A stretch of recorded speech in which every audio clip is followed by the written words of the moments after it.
Guys, good Friday morning. My name is Jerry Miller, and welcome to Real Talk with Keith Smith. Thank you kindly for joining us. It's a pleasure to connect with you guys through the I Love CVille Network on a show presented by Yes Realty Partners. Today's show is dynamite, and it's dynamic. You, the viewer and listener, can help shape the discussion.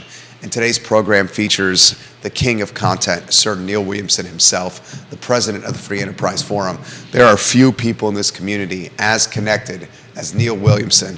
The guy legitimately reads government documents. I'm just going to say that again. He legitimately reads government documents. He may be the only one in this community that reads government documents. Well, I'll give Sean Tubbs some props. Sean, you do as well. We miss you, Sean Tubbs. Judah Wickower is our director. You may or may may recognize the star of this program. He's incognito. Neil.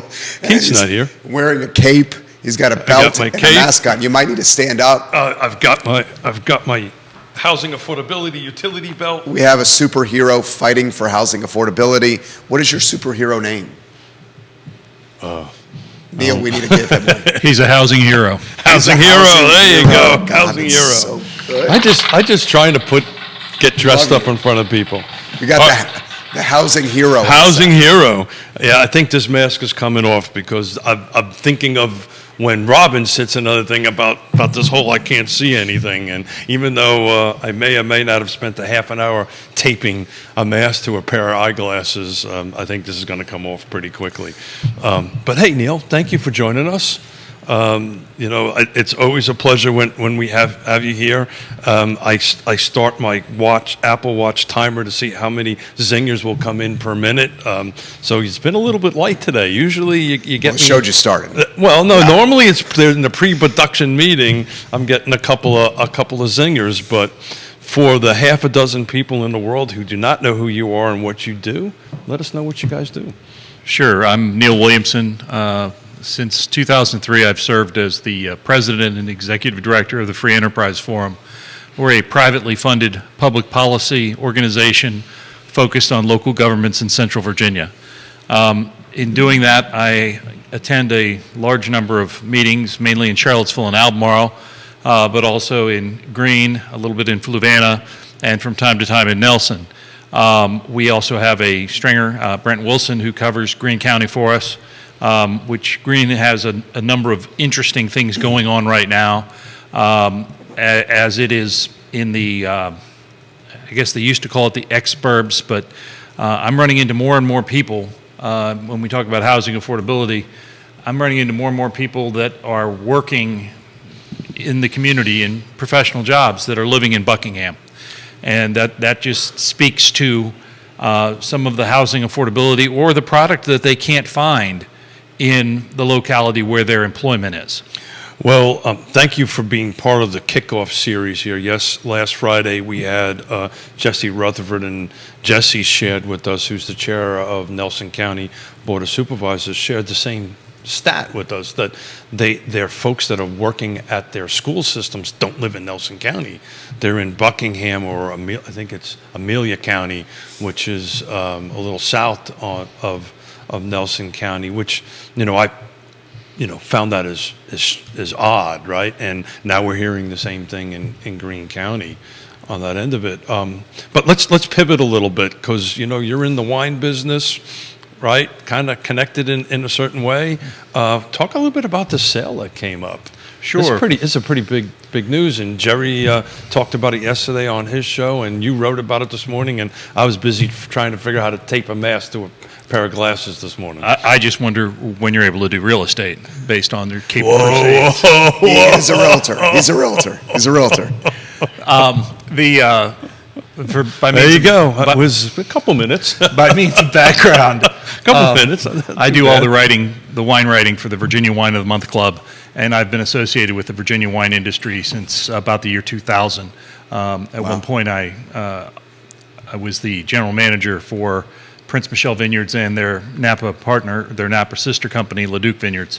And I've continued to be involved with the Well Hung Vineyard with an operation in Gordonsville, Roanoke, as well as in Charleston, South Carolina. The purchase that Keith so wonderfully referenced was the acquisition of Jefferson Vineyards and, more importantly, the associated acreage, some of which was already under conservation easement. but it was acquired by the Thomas Jefferson Foundation, which owns the presidential estate Monticello.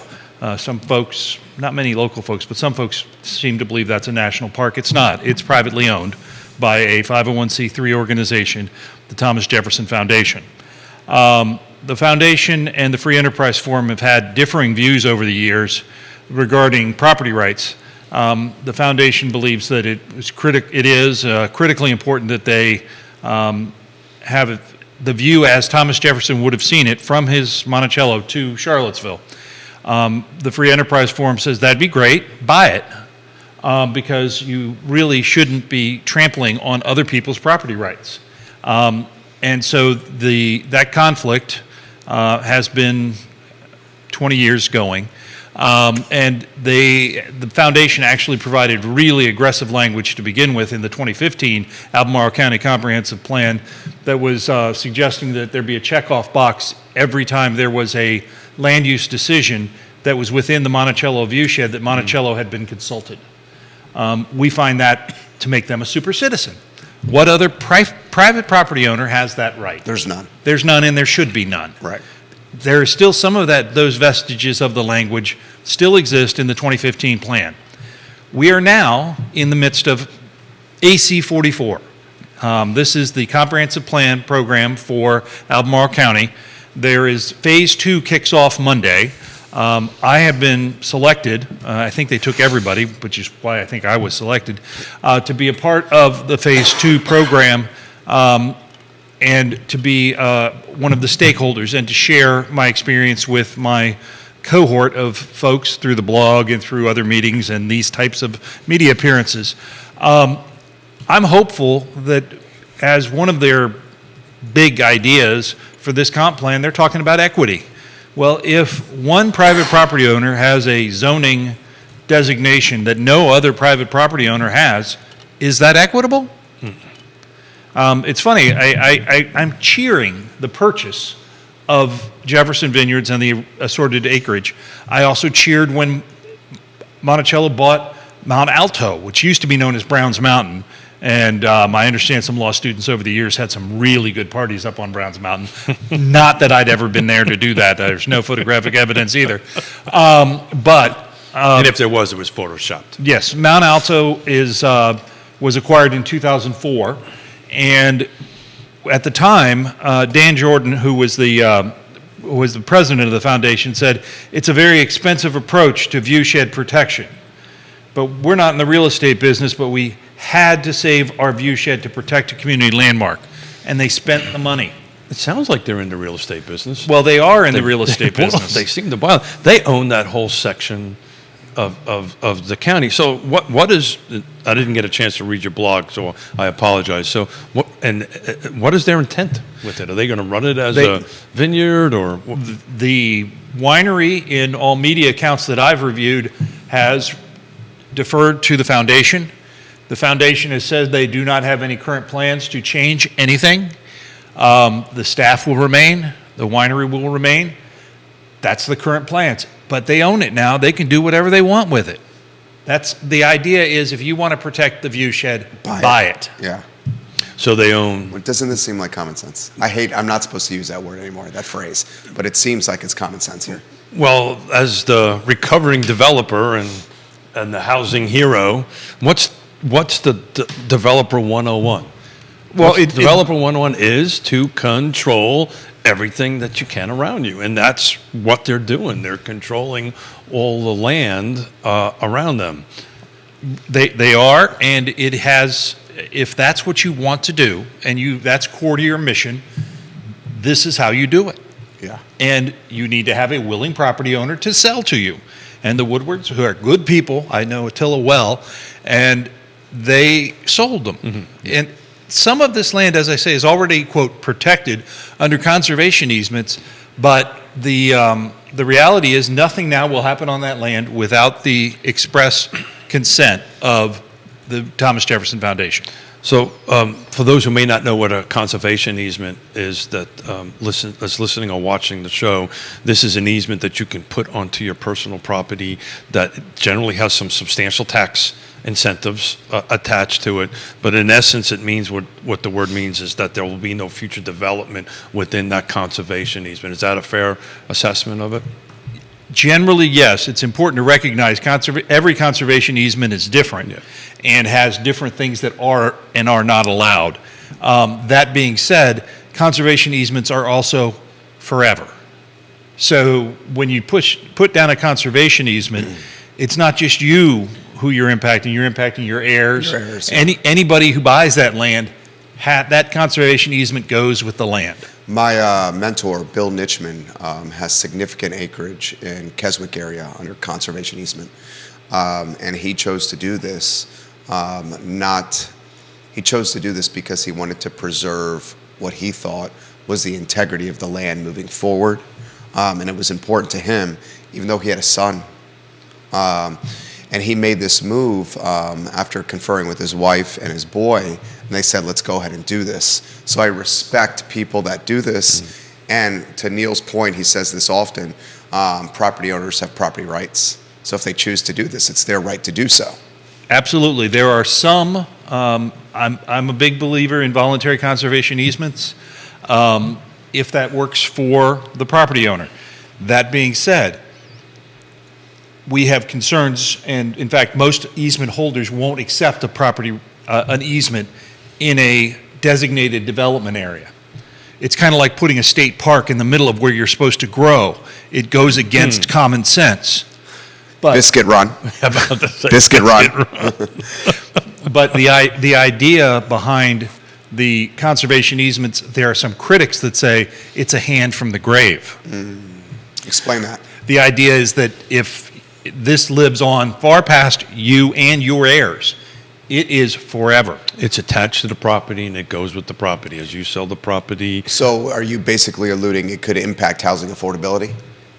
Is that what you're alluding to? I'm suggesting that I've asked the question, how much is enough? How much is enough? Well, perpetuity's forever. Right, but how much Well, acreage is enough? Yeah, that's the question. So if Albemarle County put forth a pretty hefty goal in the 2000s for amount of land in conservation easement. They also got they got a number of new conservation easements in what was the revalidation of the land use program. That meant if you were in conservation easement, you automatically got land use. That's a lower taxation. The other option that exists that many don't know about is ag forestal districts. And my way of thinking, that's a 10-year commitment to preserve large swaths of land that are adjacent to each other. As our friend Lonnie Murray says, it protects habitats for bears and things to run. And it's not forever. It's a 10-year commitment, and it renews, and you can opt out at the 10 years. So I tend to think that is more approachable for many people than for perpetuity. But that's the difference between the conservation easement and the ag forestal districts. I have several clients I work with that do conservation easements, and it's typically huge tax incentives. It's generally the reason from the property owner's perspective to go ahead and do that. I will tell you, I'm working with a couple right now that they kind of say, I regret I did it, right? Because now they want to Jerry's point, there's been some family changes, and they want to kind of subdivide this up for just a family subdivision, and they can't. They can't do that. So this is, something that you should go into with very wide eyes, open, and counsel from a trusted advisor. Trusted advisors on that end of it. But while you're on Albemarle County, I kind of want to revisit this meeting you and I sat in. That was the agenda was the developer incentives, which didn't quite turn out to be the case. So are we ever going to see developer incentives from Albemarle County? And if so, you can have the cape and the mask if you want. Do you have any idea what they're really going to end up being? I think we better reset the stage for folks to know where we are on this whole process. Sure. So Albemarle County approved 2 years ago, approved something called Housing Albemarle. This would include mandating new developments proffer, that's a voluntary proffer, 20% of their new units to be affordable at a certain level. And that measure was enacted and then put on hold until they developed the developer incentives that would make the math work to allow that to happen. So right? this is the 20%, right? The development should have 20% affordable housing or new developments on that. It's currently 15. That's correct. Right? The 20 hasn't been enacted yet because the developer incentives are not kicked in yet. Right. It hasn't been enacted, but boy, do they seem to be getting more and more folks coming in with 20 and greater because they say it's not enacted yet, wink, wink, but we could enact it anytime we want. And this is what we want. And boy, we'd look more favorably on your application if you had more affordable housing. They won't say that verbatim because it would be a quid pro quo and likely be illegal. But it is, because it wouldn't be a voluntary proffer then. It's a mandate. But where that is the development community, I was in a number of meetings early on in the discussions, and we provided a litany, a menu of ideas of things that could be done. And we had 2 good meetings, and then crickets. Literally, I probably said too much, so I didn't get called back. But the other change that occurred with about the same time as Housing Albemarle was enacted, the affordable housing department, the housing department, moved from community development into social services. Now, that may seem very bureaucratic, but it is a change and you're working now cross-departmentally with housing, and it creates an interesting dynamic. So the question you asked is, will we ever see it? According to the meeting that we attended, we will. Well, there was some frustration at the dais about that. It was fascinating, and I credit you and Ned for the meetings that you've been in with the Regional Housing Partnership, because there is such a good understanding of the reality of building affordable housing. Right. He said from the dais something along the lines of, if you don't think we're going to have to pay for this, you're mistaken. You're mistaken. So they need skin in the game. Look at stuff that has worked. The View out in Crozet, I believe that's the name of that parcel. That's right. There was a tax abatement. What does that mean? Well, for 15 years, they'll pay full boat on the taxes with the improvements, and then they get rebated the portion of taxation that is greater than what it was before the development.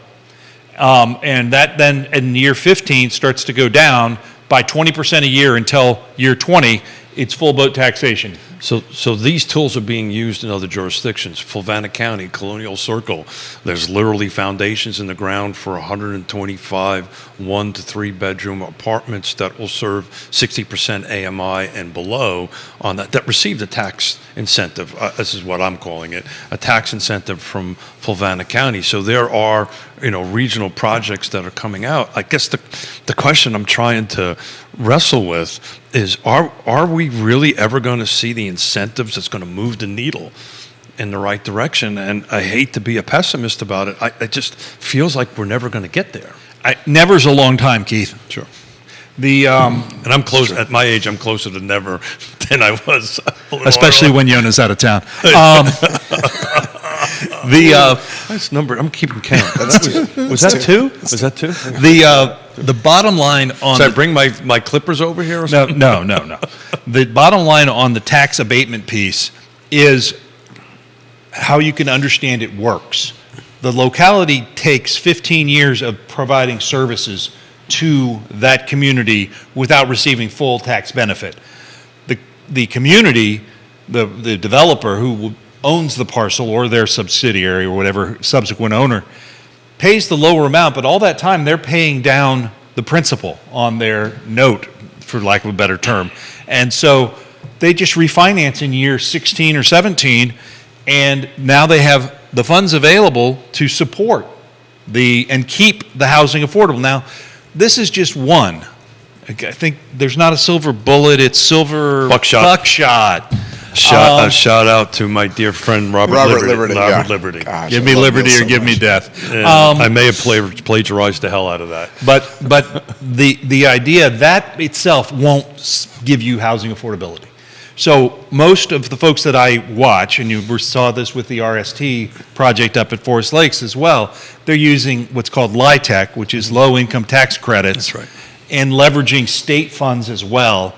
So it's 2, 3, 4 deals, all of which that require housing affordability for a longer term than the 20 years of the tax abatement. So this project in Colonial Circle has LIHTC, has the local tax incentive in front of it. It required all those pieces of the puzzle in order to produce 125, 60% in AM and below rental units.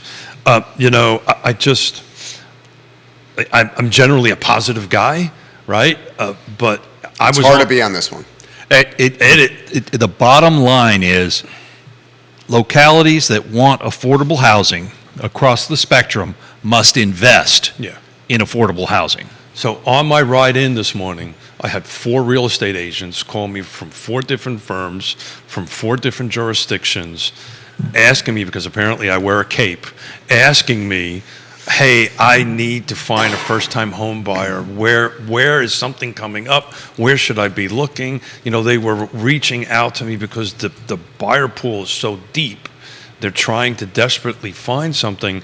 And, I actually came in a little down today because I don't know what to tell them, it's that we're going to hopefully talk about the city rezoning here in a little while. But, other than going, and we're going to on Monday talk with Woody Fincham and talk about the market on the other side of the mountain, it's a difficult conversation to have with folks. Kevin Yancey's watching on the other side of the mountain, and he says in Waynesboro, assessments have jumped anywhere from 30 to nearly 40% year over year. Kevin Yancey, I sent you a direct message. Make sure you pay off that bet and give Scott Morris that bottle of bourbon. It's been 41 days. You need to pay that bet. He's saying the assessments are out of control in Waynesboro. And we're going to talk about that on Monday, right? I kind of want to focus on Albemarle, on Charlottesville a little bit today. But I'm going to give you, whichever color you would like, one of the magic wands. So in your magic wand, what is the top 3 or 4 incentives that Albemarle County should be doing that they're not, in your opinion? It's a great question. I believe that a well-structured tax abatement program is one that can be done and has been done. Secondarily, direct investment. Habitat for Humanity's project right now has $1 million roughly of county direct investment through a performance agreement, and they're meeting those goals and exceeding those goals, and that is another one that $1 million in a project makes a difference. I can jump in on that. $625,000 Albemarle County gave the land trust, and we produced 23 homes with a partnership with Stanley Martin Homes, which are valued roughly $8 million. So you're 100% right. Direct investment matters. I interrupted you. That's all right. The reality also is that we need to examine where you think the market takes care of things and where the government must step in. There is a safety net. There needs to be a safety net for shelter. Not everyone should be a homeowner. Sorry to my realtor friends, not everyone should be a homeowner. Ray Cadell says that all the time. Home ownership is not for everybody. It is a, so the question is, we often try and break these into cohorts. So what cohort are you trying to serve? I believe there is a cohort from 0 to 60, 65 that need government subsidy and support. So we're talking about AMI. AMI, I'm sorry, for annual median income. So that is a locality-based number. That being said, then you get that 65 to 80% 8% AMI. That is probably your rental market, subsidized by Section 8 housing, subsidized by creating a product that is owned entirely by the entity, so that it's there's no purchase opportunity there. It's a designed rental facility. And then you have the market. The market really can barely handle right now, under current interest rates, 80 to 100%. Yeah, The interest rates make the difference, and that's the part that gets lost often, is what does it take? Because I can add more context to that. So from the land trust, the 23 units that we sold was the average AMI was 65%, but you can't go over 215 in the purchase price, to your point. So as you start going up in the purchase price, your area median income starts growing and growing and growing, and that end of it. But you're 100% right. It can be done, but it also requires, a little bit of change in this red tape, man. it does. But here, you asked what the county can do. Here's a crazy idea that the county and the state could do tomorrow. How about planning affordable housing and a mix of housing around the infamous Biscuit Run State Park? I had the pleasure of going to Greenville with the chamber last year, and we saw an area that was reclaimed into a park by the city of Greenville, and it was mainly in floodplain, but surrounding the floodplain was slightly elevated, and they've carved off that circle to be affordable housing. And what are they doing to make that affordable housing happen? They're giving the land. You take the land out of the equation, whether it be a community land trust. You have affordability. You have affordability. If you take the land out of the equation, and in exchange for the land you get a portion of the deed, you then can keep it affordable. I'm going to timestamp what he just said. Evidently, there's someone who's very curious about running for Board of Supervisors that would like an action plan for Biscuit Run Park, and that might be the action plan right there. Why is that not done? It's not done. It's controlled by the state. Remember, the state gave a 99-year lease to Albemarle County. But if you look at what it takes to build affordable housing, you need to have materials, you need to have labor, and you need to have land. And infrastructure. The idea behind it for the county would be to get into that business, whether it's being the holder of the land trust, transferring some county-owned land that isn't going to be used for a school to the land trust, if they did that transfer, and maybe they subdivided it ahead of time, because sometimes projects that are by the locality get through the red tape faster. Those are the kind of out-of-the-box thinking that we need. And why can't we do it? I love this guy. So one of the things I'm pushing hard and getting a little resistant is to create a land bank, which is in essence what you're talking about, and where the 6 jurisdictions all get together under a certain umbrella. I happen to think the Regional Housing Partnership is the right umbrella to do that. Some may think otherwise. But what you do is you create this regional land bank, which does exactly the same thing, where you would take a school or a portion of some county-owned property that you can turn around and do similar to what UVA is doing, right? You send out an RFP, right? You have to partner up with some developers, and I will say that it's critical to talk about what UVA is doing. It has. I will be moderating a panel at the State of the Community event next Friday. I encourage folks to go to the State of the Community event. I think it's 11:30 on Friday at the Darden School. It's a ticketed event. There'll be lunch at the end. I'll be the one that stands between you and your lunch. But have had the opportunity to speak with Pace Lockney from UVA a number of times preparing for this panel. And, she has been associated with the university for 20 years or so.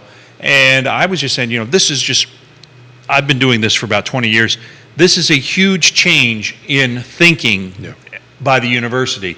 They're delivering units. Now, people say it's not enough units, it's not fast enough. Then there's those of us in the desert just looking for a glass of water that are saying, my God, thank you for bringing a glass of water.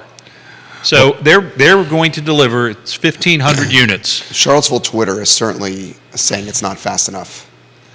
You've seen those tweets, yeah. You're saying you're not necessarily buying that. I'm saying something is better than nothing. Sooner would be better, but something is better than nothing. I agree. So one of the other masks and hats that I wear, as you well know, I'm on the community engagement team for that project. So, they are focusing on the two rental units for the most part at the moment, and they're in the RFP process, request for proposal process.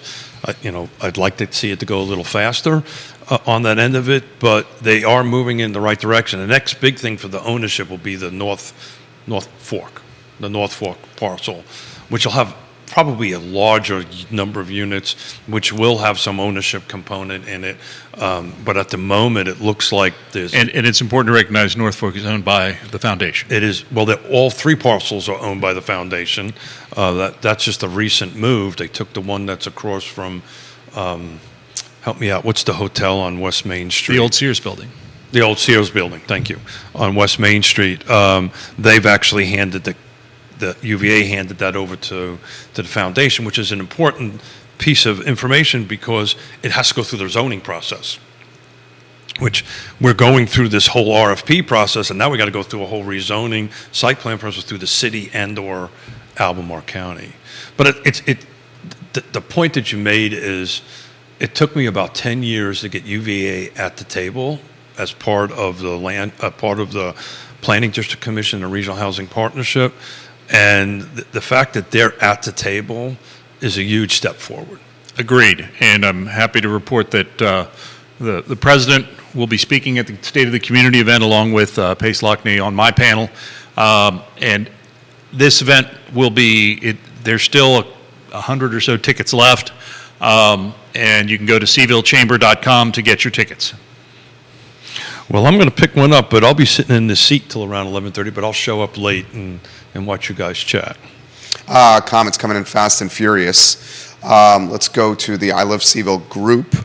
And on the I Love CVille group, multiple people are asking for some insight on the Southwood project and if it's truly housing affordability. Do you want to touch on that, Neil? Sure. The Southwood project is moving. You talk about something that took a long time to get to where they got to. It took a long time to get that moving.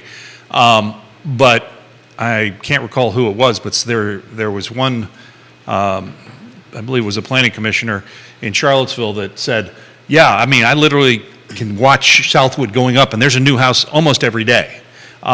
Is it really housing affordability? Well, I would encourage you to take a look at the performance agreement that Habitat for Humanity has with Albemarle County. They have met each of those goals. To receive the funds, they have to report in on a regular basis on what their milestones that they've hit. It's not all affordable housing. That's what I was just... It is a project that is supported, that includes affordable housing, but is supported by commercial development and market development. This is how it works. It's mixed use, mixed income. It is, but also it is, at its core, it is anti-displacement.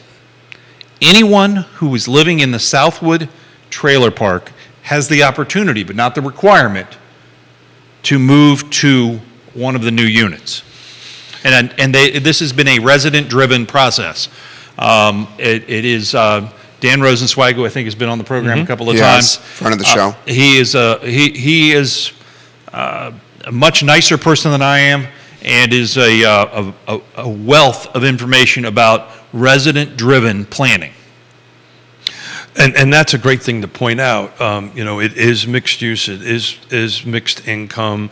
The residents that have the opportunity to go ahead and do that, if that they're taking advantage of, they're able to take advantage of that, is a different conversation to have. But they're doing it. And it's very similar to a project that's happening a little bit in the center of town, right? Where it was the same thing. It was no displacement. Friendship Court, right? And so they're building the apartments. That question has come in. on Friendship Court, Garrett Square. Former mayor is calling out Sunshine Mathon Yep. on how this project is being handled. She did a And- Facebook post yesterday about this, a log one. And it's really, and I walk past it a couple of times a day because it's by my office, and they're really doing a great job, but that's the intent. They're going to build one set of buildings, and the folks who wish to move into that will move into that, and they'll start working their way around the project, and then go ahead and demolish the existing things. But it was very community-driven, and it took quite a while to get there. Well, it's interesting. I've heard anecdotally of some challenges they've had with the red tape. I believe you saw some of that with your Nassau Street project. I've still seen it, actually. Believe it or not, we are 2.5 years past closing, and we still haven't gotten our bond money back. Not Well, that I'm complaining. We got people in it, but Well, it is when you talk about what makes projects cost Yeah. money. There it is. There it is. And I believe that there have been significant cost overruns on the Friendship Courts projects that have been driven by the red tape. yeah. So somebody can Google. They can look on its national stats. 25% of every new construction home, that regardless if it's an apartment or otherwise, or single-family detached, is red tape. But there, Or you know, regulatory and expense. the question is, what's the proper balance? Yeah. Because what does the zoning regulation do? It not only protects the homeowner, it protects the subsequent buyer. And there are certain things that you want to make certain are correct. For instance, you probably want to have it be structurally sound. I mean, that seems reasonable, and somebody should be checking that. You don't just take the word as caveat emptor. So that's why we have inspections. So the question becomes one of how it's applied and how deeply does it go, and what's reasonable and rational. Is 25% too much? Probably. But what are you getting for that? What protection are you getting? And Well- is the juice worth the squeeze? So Stuff's coming in fast Go on ahead, this. So there's got to be some kind of disconnect happening. And Katie, I'm going to get to your comment. KTP, the Queen of Whitehall, Katie Pearl, watching the show. I have 4 different people asking about affordability in Southwood right now. Why is the disconnect? Is it the messaging? Is it the branding? Is it the communication? Like this question from Katie, and she's a realtor, and Yeah, she's very talented. She says, I'm curious if the residents of Southwood are able to afford to live in the new development, or is this through Habitat? Then on another page, ultimately it seems the goal is profit and not the replacement of affordable housing at Southwood. And then on another page altogether, the residents of Southwood are losing their homes here and are being left without a place to live. I mean, the same comment in very different forms here. What's happening here? So, if you don't mind me jumping in, I think you started it off right. I think it's a lack of messaging and maybe not getting the story out correctly. I wrote a note down. We're going to have to get Dan in here and let Dan speak to it. You know, very specifically on what's happening. Every conversation I've ever had with Habitat is nobody's being displaced, only if they wish to be not to take possession of something. Now, Dan needs to say that, not Keith or Neil. Is that a fair statement? That's fair, and I think that I think part of it is the perception, because there are going to be properties that come up that are going to be market rate, and those market rate units, there's another project, Lachlan Hills, that has Habitat. You know that well. Habitat, I know it real well. Habitat Homes, and there were folks that had a fear that the adjacent properties wouldn't be desirable because you were next to a Habitat home. The reverse has been true. There have been some people that really, really, really want to be in that neighborhood so that they have that mixed community. Yeah, so Habitat has a section within that, and you're 100% right. Some people were afraid, some people weren't on that end of it, but my sister lives there. That's what I'm saying. You know it well. And I know it well, and it's been absolutely not the case. It works out really, really well. But so I made a note. We're going to get Dan in here. These are a couple of great questions. I don't want to answer it incorrectly, but everything that I understand is if the folks that are living there wish to buy, they have the ability to go ahead and do that. How that mechanism works, I don't know exactly. I also will say that the folks associated with the development have been somewhat masterful in bringing the residents to planning commission meetings, board of supervisors meetings, and bringing translators, because there are many that do not have English as a first language, so that folks can understand what's going on in front of them. I am encouraged by what Habitat is doing. It's one model. It's not the only model, but it is important to recognize Habitat is a developer here.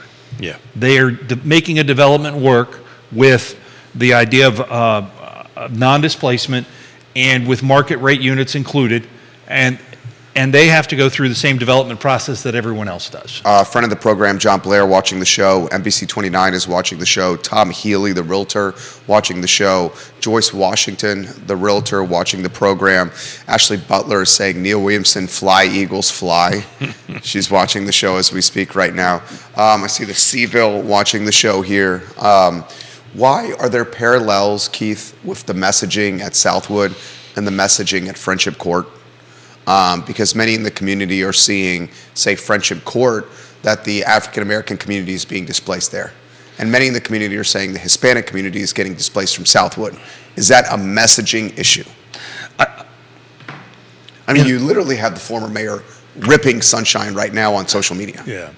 So again, I'm not in the room. I'm not in the great details on that stuff. Everything I know from the periphery and meetings I've ever attended, that is not supposed to happen.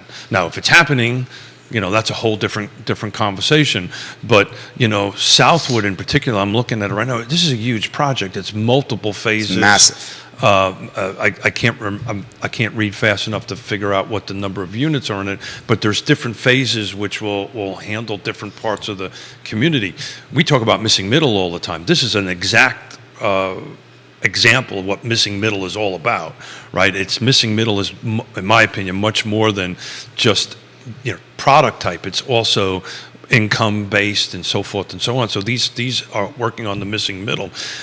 It's hard for us to get into this debate right now without either Sunshine at the table or Dan at the table.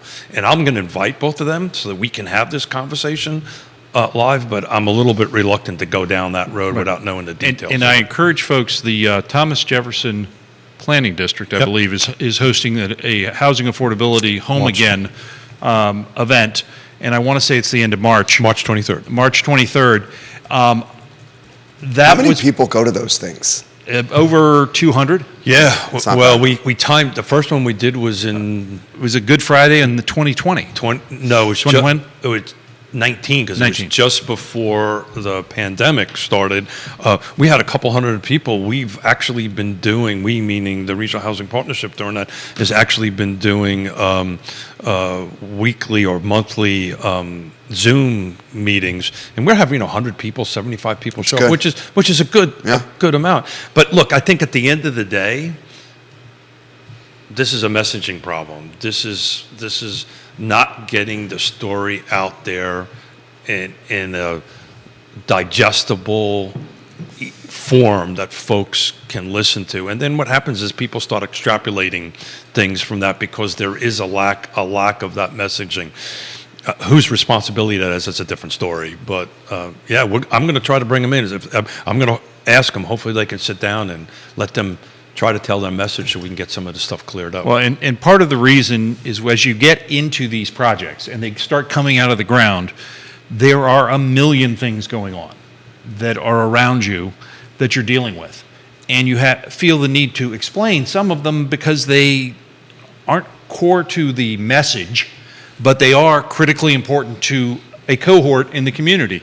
So you're spending time talking about the environmental impacts of stream water rather than the housing affordability that you're providing for current residents.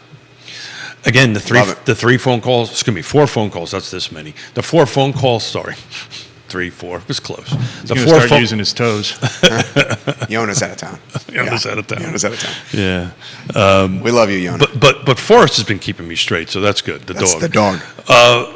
The 4 phone calls I had on the way in, right? This is the same conversation that we're having. Hey, where can I go? Where can my client buy something? They're teachers, they're firemen, they're police officers. Well, and what can we done? And what we're seeing right now in Charlottesville is a dramatic element of change. Let's go there. Oh, I thought you might like to. Please. I worked on that segue all day. Nicely done. Nicely done. Charlottesville hired a consultant to build first an affordable housing plan, then to build that a comprehensive plan around the affordable housing plan, and that was approved in December of last year, of 2 years ago now. And now they're working on the zoning, which is law. Comp plan is guide, zoning is law. And there are some in the community that believe that will be approved by council prior to June 19, 2023. You got the Clippers? Hold on a second. But continue to talk. Okay. But Studio the camera, idea behind the zoning is to make more housing available. It literally will allow anyone who has a single-family unit to put up a duplex, triplex, or quadplex by right. You'll still have to meet certain building requirements, but you won't have to go through the legislative process and hear your neighbors complain about why you shouldn't do it. And once that passes on or before June 19th, 2023, Mr. Smith will be known as the clean-shaven Mr. Smith. For those Carry that this are, around. I am ready to. that's a very quiet Clipper. Well, when you spend with, my sister said this is what to buy. For those that are not watching, if you're strictly listening, Keith Smith has Clippers. Clippers. He's prepared to lose the bet. Neil Williamson is going to win the bet. Keith is going to have his mustache shaven live on air. Yeah, I am. Look, I want to lose this mustache, and that's saying a lot. I've had this on my face since 1985. That tells you It how. also speaks to your character and how you're a good man. You're a good man. Thank you. So 1985. Jerry, where were you in 1985? I was how old I was? Almost 4. Almost 4 years old. Oh, my mustache is almost as old as you. Oh, good Lord. But I love you guys. thank you. That was we keeping score. Is somebody keeping score here? That was a zinger for me. Got it. No one has sung him yet. Yeah. Well, I don't know. So the zoning right now is they've released Module 1, which was 170 pages, a large number of images saying what can and can't be done. I have read 150 pages of the document. I'm still working on the balance, and I will get that done over the weekend.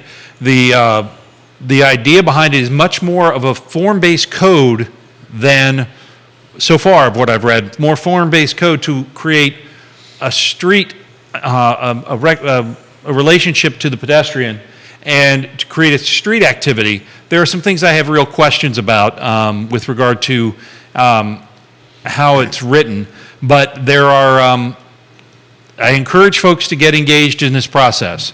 There will be 2 more modules, I believe, out-delivered. The first module was delivered on time, and I believe we will see it enacted by 19 June. And I will gladly lose this mustache. Yeah. With And absolute to be clear, excitement. Neil Williamson made a bet over a bottle of bourbon. Someone else at the table upped the ante. Judah. Poor Judah, sitting there going to. But let's talk about my mustache and my bet a little bit. While we're on the city of Charlottesville, do you think the seating of a new city council members may have that 19th in jeopardy? I think That's a good question. it's a very good question, but I think it's And which of the 4 will help move that? in needle politics. You have to count to 3 in Charlottesville. Do I believe along? You don't think they're going to want to go for a full 5? See, I think to Neil's point, there's already the political capital to count to 3 Yeah, I with agree. the guys on dais. Okay. But to your point, I think they're going to want to have a full dais before doing this. yes, they will want to have a full dais Yeah. for the vote, and But we already have the political capital. the political capital has been spent. yeah. The comp plan doesn't become reality absent the zoning. The zoning may get some tweaks I'll be very interested to see if all of it survives legal challenges. I fully anticipate you will see lawsuits. Well, I know one. But that'll be after I lose my mustache. That will be while you're clean shaven.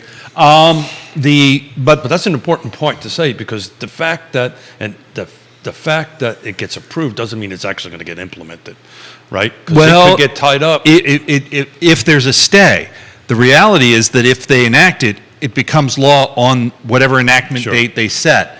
And then a judge can put a stay on that order and not allow them to enforce it, or not, dependent upon the merits of the case and the arguments that are brought forth. There are parts of it that I still am trying to understand how they work under Virginia law. The idea of sublots, which are lots that aren't really lots. That seems kind of tenuous in legal construct. Reminding everyone for the 50th time, I am not a lawyer. So I can tell you, out in Seattle, the land trust that I'm helping out, they're doing, they just lease it. So it's not technically a sublot. So when I was sitting last night. Right, and that's operating under Washington state law, That is not correct. Virginia state law. That's absolutely Those are true. different states, Keith. But, really? Thank you. So there's three, that's number 3, right? Or number 4? Was that number was 4? number 4. Zing? That was number 4. Number 4, Yeah. Zing. Thank you.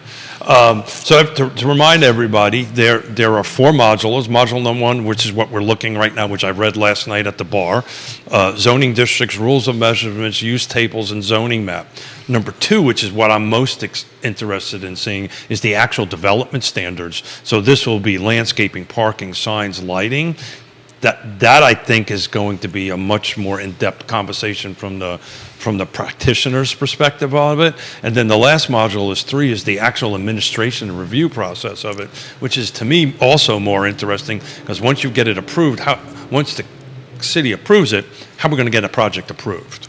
Well, then, and there are key elements that may or may not find their way after legal review to be a part of this ordinance. And that's what this is an ordinance. It's a long ordinance. But the parking is one that I've heard raised time and again. Yeah. How are you going to handle that in addition to the other infrastructure? Yeah. Where are all these people going to drive, or where are they going to be sending their kids to school?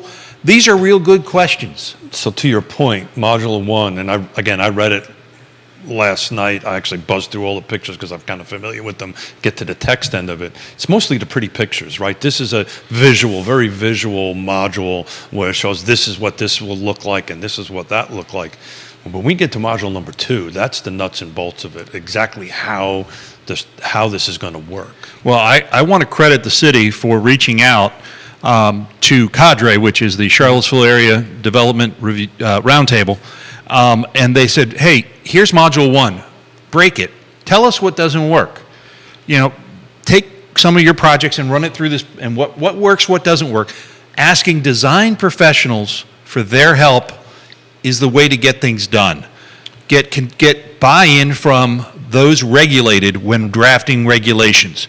That's what they're not doing in Albemarle on the affordable housing, and that's what they are doing in the zoning for community development, or rather neighborhood development services in the city. It's an extremely robust and thorough process. I have kudos to them. So for folks that want to go out and see, there's 3 module 1 open houses coming up. February 22nd, at the Charlottesville High School, cafeteria. 23rd at Buford Middle School, and the 25th at City Space, which I am actually going to attend. And then on the 28th, there's a Planning Commission work session. If you go into their website, you can actually sign up. CVillePlansTogether.com. Is it .org or .com? I'll check. .com. Looking at .com. Yeah, and that's a very robust, all the documents, all the way through the process, CVillePlansTogether.com. So here's my question. I got one too. Go ahead. I bet you it's the same one. Yeah, I probably. Eagles by 5. That you go, Ashley. You think, huh? Oh, is this another bet? No, stop it. You're getting me into way too much trouble. Really, Eagles by 5, huh? Why 5? Because it's going to be a very close game. Got it. So What's your question, Keith? So Trying I to keep lose that track. I lose my mustache. This gets adopted on the the 19th or there before that. Let's assume they work out everything. Is this really going to move the needle, and if so, how much? That was my question. This will improve housing affordability in the city. How much? This is going to be an evolution, not a revolution. It will take time for folks to figure out how to utilize the code best. There will be missteps along the way. There will be spaces that get developed first, fast and furious. There will be years of pulling parcels together so that then the whole block, a whole city block, can be developed and be developed in a higher density where it needs to be, close to services and close to employment. So what he means by that is eventually a developer is going to buy a few houses next to each other and then combine the land and then build something more dense. That's what you're alluding to. That's what I'm alluding to, and it may be 3 parcels, it may be 4 parcels, but it will be, it's the conversation I have about transit all the time. It's a barbell conversation. In order for transit to work, you have to have a lot of people in one place and a place where a lot of people want to go. Right. And then you can connect them. In the case of this density, you need to have density work. You need to have it in a place where people can live, work, and play, and be happy living there. Would you think that the area around the university is going to get developed first? Because that's where the money is? Yes and no. I think that some of those parcels are not, nothing happens absent a willing property owner. Some of the property owners, I don't believe, want their property to sell. That's their right. They have property rights. But there are, I think probably you'll see some things close to the university and close to the hospital is where, that's an employment center. And while the university is an employment center, it also is an academic center. So I think that the hospital area is probably more primed than the university standalone.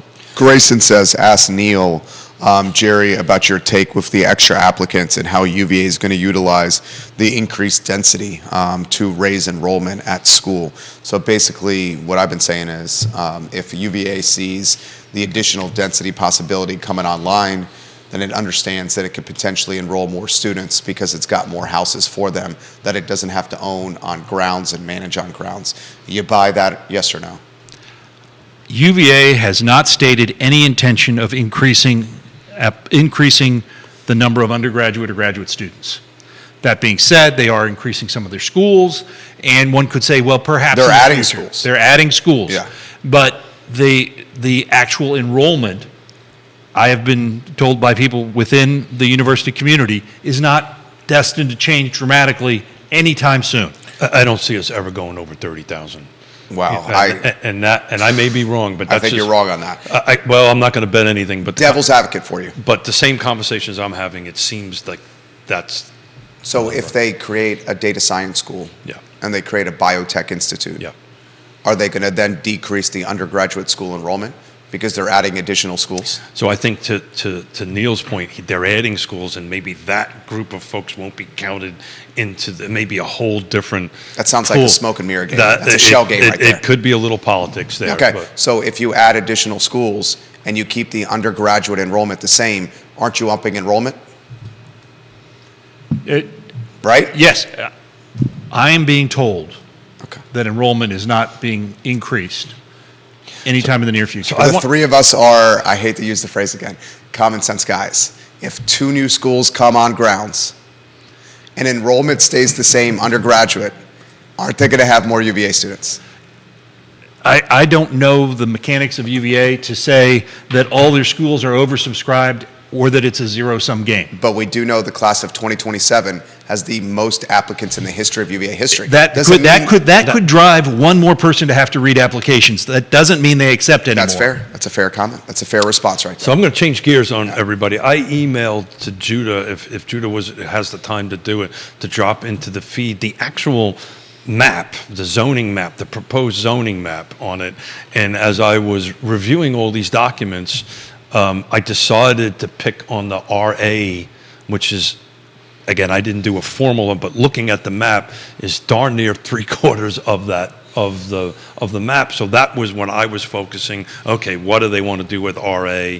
Because when you start looking at some of the mixed node modules and the industrial or the special like your civic, the percentage of area is pretty small, right, on that end of it. And so I wanted to take a hard look at what the RA and the RB, which seems to me the two largest volume of areas, and what would that really impact us if 5% did it. I think this is a great thing. I think this is going to help density. It's going to help inventory. It's going to potentially help housing affordability. I just don't think we're ever going to hit the numbers to really move that needle in a great direction. I may be wrong. I may have to grow my mustache again, to take another bet to shave it off. But I mean, do you think we're going to add? We're at 50,000 people. We're going to add another 10,000, or I just don't know if we're really going to add that many to the process. I think we will. I think we're going to add. I think the population is going to uptick. Yeah. I think the population will uptick because of the two schools.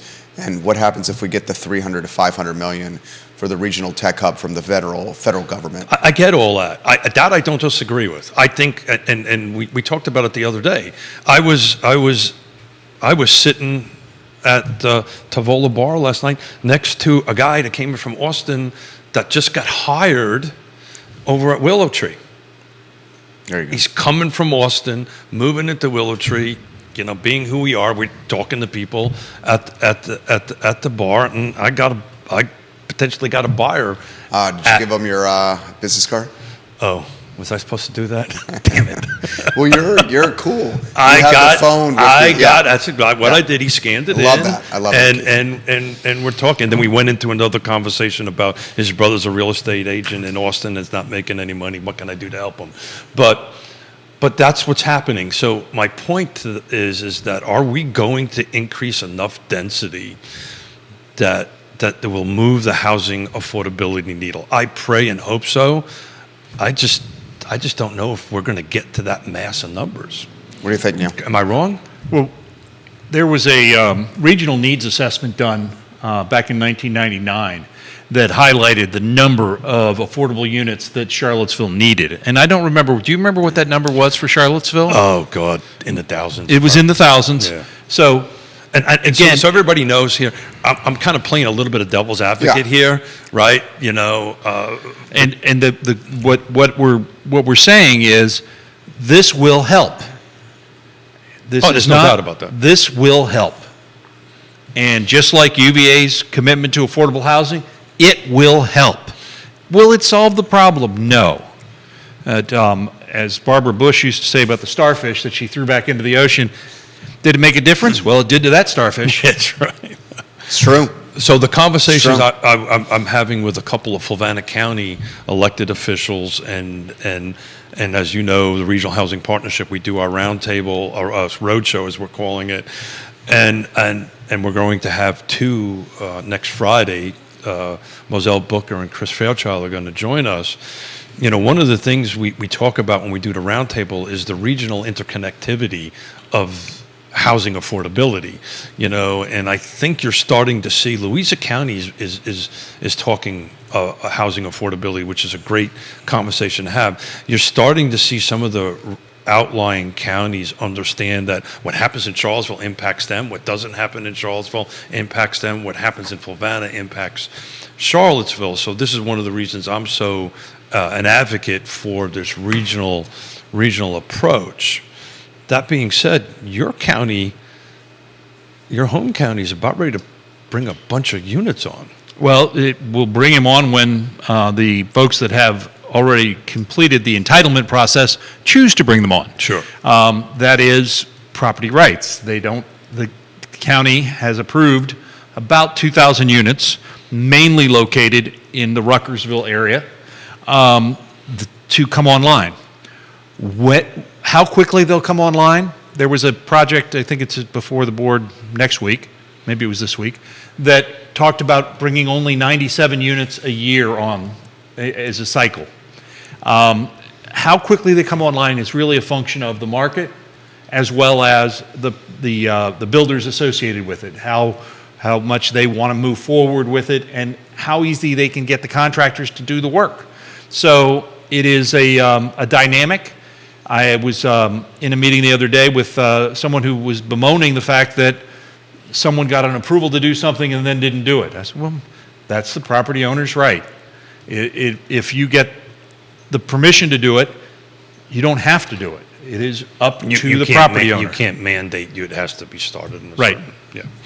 But the point I guess I'm trying to make looking at all the jurisdictions around here, to say that in some sort of process, right, regardless if it's being produced or not, that Greene County seems to be kind of the standout here with potentially 2,000 I units think coming. Greene County's in the catbird seat. I mean, the momentum and the tailwinds behind Greene County is tangible. Well, there are concerns, as there are with any new development in any locality. So those You're talking NIMBYs? I'm talking realists, neighbors that say, okay, you're going to bring 2,000 units here. Where are those kids going to school? That's a very real question. So How are you planning for this? What is it you're going to do? And how does your capital improvement plan address the demands of the new units in Louisa? What are you doing to get them? Louisa schools are great. Are they properly located? How long does it take a kid from a gated community on the edge of Zion's Crossroads to get to an elementary school? Those are questions that the neighbors have. So questions. This is the beginning of these Friday roundtables. So I have two Greene County Board of Supervisors coming in later in the month. I'm working on a couple from Louisa County, so we can actually have these conversations similar to the Sunshine and Dan conversation. To have the actual folks at the table to have this conversation. But as you guys have been talking, just for the heck of it, I've been trying to take a look at what is active under $250,000 right now. And the car footprint? And the car footprint detached. For a start over, there's 20. And again, How many in Almora? Hold on one second. how many I'll tell people you. start their housing climb in a detached home with a white picket fence? I No, see. well, we're going to go to attached next. And how many people start their climb with a rope ladder hanging to the attic? That's my roommate. There's He's totally there's right. Three. He's totally right. There's 3 in Albemarle County. He's totally right. Under- I started with a condo. Maybe the mindset just needs to change. And there's condo inventory out there. And I understand that everybody wants the backyard and the white picket fence, but hey, I lived in a condo for 7 years. Anybody want to take a stab at attached under 250 in the 6 jurisdictions? How many? Attached under 250? So these are either Condos or townhomes? no condos. I'm going to do separately. Okay. So these are either duplexes or townhomes. Attached under 250. Wow. Under 250. I would bet there's not many. 1. Is that true? Right. Where's it at? Sycamore Square. That's out in Okay. Fluvanna County. That's a good spot. How about condos? I'm going to do condos here in a second. The other thing to look at, and I'm not a realtor nor a lawyer, but it is important to recognize how important it is to have a trusted expert and a trusted advisor in understanding the locality that you're looking at and the results. Now, we're talking regionally here, but as one who grew up in a not so distant locality, you see how many attached 250 products do you see like in Williamsburg? You don't. Right. You don't. 6. Brittany Gray says this for Yeah. the panel, and it's a good point, Brittany. She says condos are often not warranted, and people just starting out cannot afford 20% down payments. Mm-hmm. She put a good point on there. When I bought the villas, I did put 20% down, and a lot of people cannot do that. A lot of people cannot do that, and sometimes if it's totally unwarranted, even 20% won't work. Right.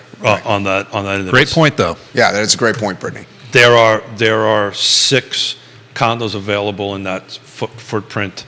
Villas at Southern Ridge, That's what I'm Hessian talking Hills, Eagles Landing, and the other 2 are in what we talked about last Friday, in Wintergreen.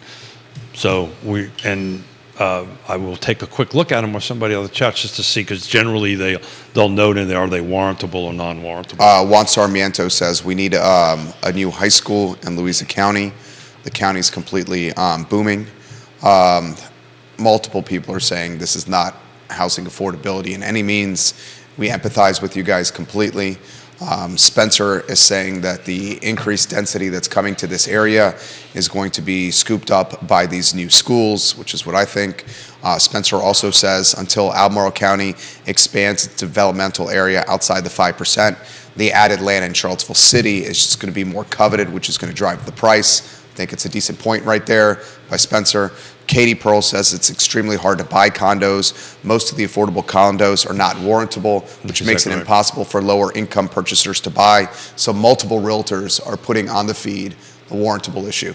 And it's 100% true. Yeah. When I got the villas, I had to put 20% down or I could not buy the villas. So so just to put a bow around the warrantable and non-warrantable, the simple formula is if the condo association is less than 50% owner occupied, it's technically considered unwarrantable. That's where you get at that end of it. And the rationale behind that at the federal level is the businesses, for lack of a better term, that owns the units could control the association or the condo And association. that is happening at the villas. Bart Fry, the developer from Virginia Beach, has control of the association. Yeah. Yeah, so you guys are 100% right. I love the viewers and listeners. You're not going to slide one by them. And I appreciate Spencer, not me, that brought up the government restrictions on development areas have a direct impact on housing affordability because of the constriction of supply. Right. Right. Are they ever going to grow that, you think? John's also made that point on the show, so is Anonymous, that if an Albemarle County continues to limit the area of development, then this development area that comes online in Charlottesville City is going to be coveted by the people that otherwise would be developing in Albemarle. That's a fair point. And go back to our conversation about the development incentives, right? That's going to drive that conversation. The thing that I want to take a look at and been reading these hundreds of pages on it, is there any incentives, which there are, affordability incentives for the city rezoning rewrite that they're doing now?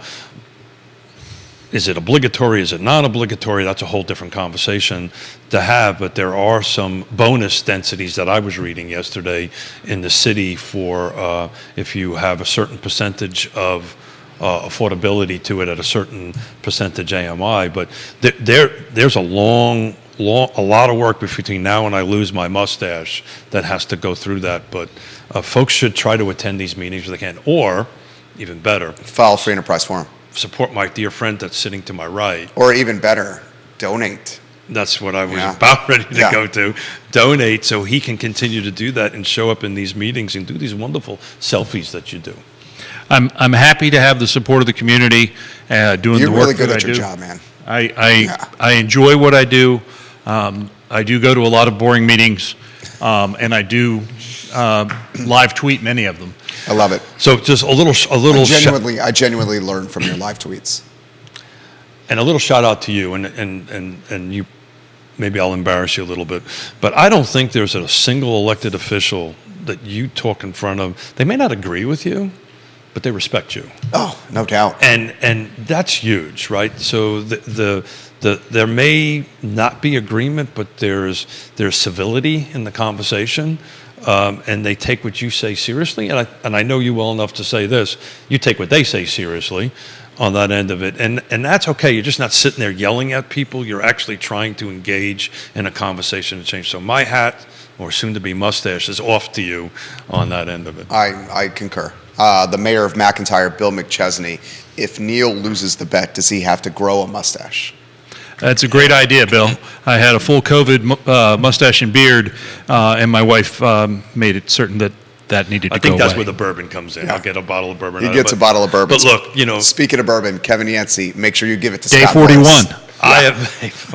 I'm not prepared to shave it off yet, but I'm pretty sure I'm losing this bet. This bet was a year ago we made the bet. Yeah. I was wondering if the new sitting of a city council might screw that dates up a little bit. but Multiple people are you're asking 100% who right. Neil Williamson would like to see in that seat. If I know Neil, he's not going to answer that one directly. I will say that Charlottesville is blessed to have a number of highly qualified applicants to choose from. I'll ask Keith Smith this. I've been a huge proponent of Kathy Galvin for that seat. Do you want to answer that one or take that? It seems to me it's between Zakos and Galvin because of their institutional memory being on council, with Galvin being the most recent, and then Galvin gets the benefit of being an architect. So at the sake of losing my mustache faster, Kathy Galvin being an architect and understanding Right. land use, Seems like a no-brainer. to me would make sense in that. And she's indicated that she doesn't want to run for re-election. Yeah. So whether we admit this or not, I'll say this. Snook, who's running for re-election, would not be handpicking his competition. Yeah, so let's, if we've got time, We got time. let's talk about that, right? Because I was watching a couple of tweets this morning. People are confused about the process, right? This decision will be made behind closed doors. This is not February 20th. it's not an open, transparent process, right? So do you want to tackle the process a little bit? Well, the process, which I think it's been 55 years since Charlottesville had to do it, This has not happened in 55 years. I believe that's accurate. Quite a while, but it anyway. has happened regionally. We've had Yeah, it. We've had elsewhere. it happen elsewhere. Yeah. My county, it happened. It did. And the idea behind it is the current council will seat someone to serve the unfinished term of Cena McGill. That will be decided by 4 people. I believe they have those 4 people each have different things they want to get out of that person. And I think that will be an interesting behind-the-scenes discussion. But on the 20th, you'll have a new city councilor. Yeah. And then you'll be headed toward a June 6th Democratic primary if there are more than 3 folks choosing to run for city council. And that will be the general election in Charlottesville. Absolutely. Yeah, I would be. Do we think Payne's going to run again? I I'm say not going to yes. say I yes. say yes. I'm not going to say yes or no, but I would be surprised if he doesn't run. Right.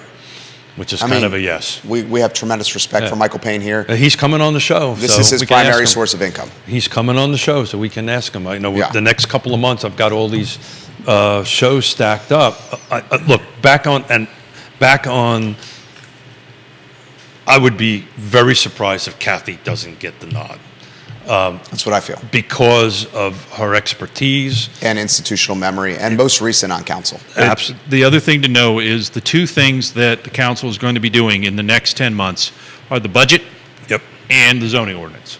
And I'm certain that that will influence the 4 people making the decision on who of the 6 that have been winnowed down will be serving as your city councilor for March through December. I agree. How about this question that's come in from Grayson? He lives in North Downtown.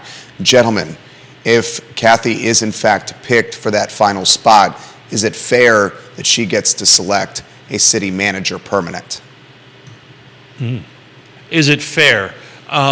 Or should that, let me add to his statement, should the city manager, the permanent city manager, be hired next year when you have elected people on the dais as opposed to an appointed person on the dais? There's an election in the state of Virginia every year. Every year. Yeah. So, that process is always happening. We may, in Charlottesville, be on 2-year breaks or something like that, but there's always election. Once they get sworn in, they're sworn in to do the job.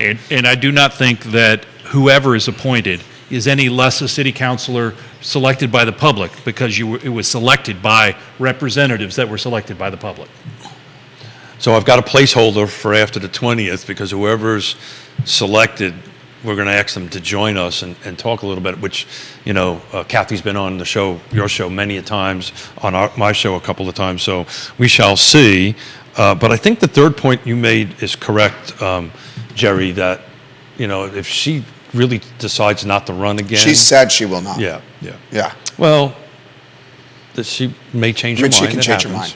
It Yeah, happens. she can It change her happens. mind. It happens. But I think those 3 things stacking up, this is her world. She understands land use. she's most recent, and she's not going to run again. It's probably making a sure bet on, I think, on her coming in. So what do you think? I think I said Kathy. Yeah, I think Kathy. You want to touch that? I believe I there understand you are can't. 6 qualified applicants. Yeah. That's fair. He That's fair. never takes a position. No, I understand. That's completely fair. But it's on paper it makes sense. So Right. We'll see. Follow-up questions are coming on the feed. Have any of you guys heard of additional people running for city council? I have not. No. Only the rumors, and rumors aren't worth much. Yeah. I can say this. Bellamy, who I thought could run for council, is running for delegate, so we know he's out of that, as is Dave Norris. So you've taken 2 off the table Yeah. that could have run for council that are now running for delegate. Yeah. Yeah. I think time will tell. When's the June 6th. June 6th? Yeah. So Early voting starts May 5th. yeah. Love it. Somewhere in the next 30 to 60 days, probably closer to 30 days, somebody's going to have to start throwing a hat in because they're just not going to have enough time to put a decent campaign. Would you agree with that? It depends how many. If only 3 people come in, there's no need for a campaign. Got it. There you go. I mean, I would hope, and I steal the phrase from you, what is it? Candidates matter, elections matter, contested elections matter. I hope we have a contested election. I hope it's not just a gateway to 3 people winning. Do you agree? Yeah. I'm on the record to say that more than once. Non-contested elections were just an appointment. Right. Right. It's just And the election will be at the Democratic primary level. Yeah, Yeah. the election will be a Democratic primary level. Guys, we're not going to get to all these comments here. Neil, you are a popular dude.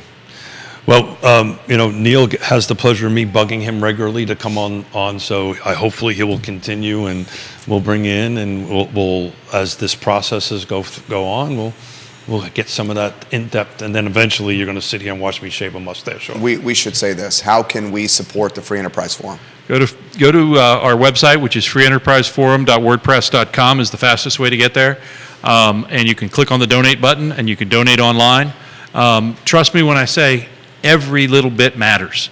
The $20, the $100, every bit matters. We only exist because we get private funding. We have to raise the money to keep the lights on. So please click on that donate button.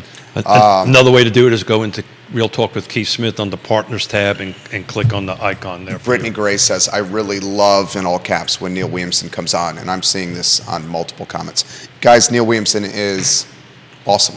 Awesome guy. The kind of guy that you want to share a meal with, belly up to a bar with, watch the game with, and certainly support the Free Enterprise Forum. The show is archived, for those who are asking, on realtalkwithkeithsmith.com. Fantastic website. If you could preview Monday's show. Yeah, so Monday, I'm excited. We're going to have Nikki Chambliss in the house, and we're also going to have Woody Fincham in the house. We're going to be focusing on the other side of the mountain, the real estate market. So Mondays are going to be more real estate focused, market focused on the end of it. So keep an eye on Real Talk with Keith Smith under the market reports. I'm dropping in reports, and on Sunday I'll get him off to Judah so he can load him in. I got to do the work yet. Judah thanks you. Sorry, Judah. I got to do the. That's a lot of work on the other side of the mountain because I've got to break it up into different jurisdictions. So I'm sharing the link of the Free Enterprise Forum across social media right now. Judah Wickower is our director. Not only does he keep us online, occasionally he's running out packets of information to clients in front of the studio live during the show. That literally just happened. And for my Fulvana peeps, next Friday we'll have Chris Fairchild and Moselle Booker in here. There you go. Judah, thank you. Appreciate you. That's the show. I Love CVille shows up in 45 minutes. For those that are asking, we'll take the clip of Neil talking about Jefferson Vineyards and replay it on our 12:30 show because I thought it was very insightful. Thank you kindly for joining us. So long, everybody.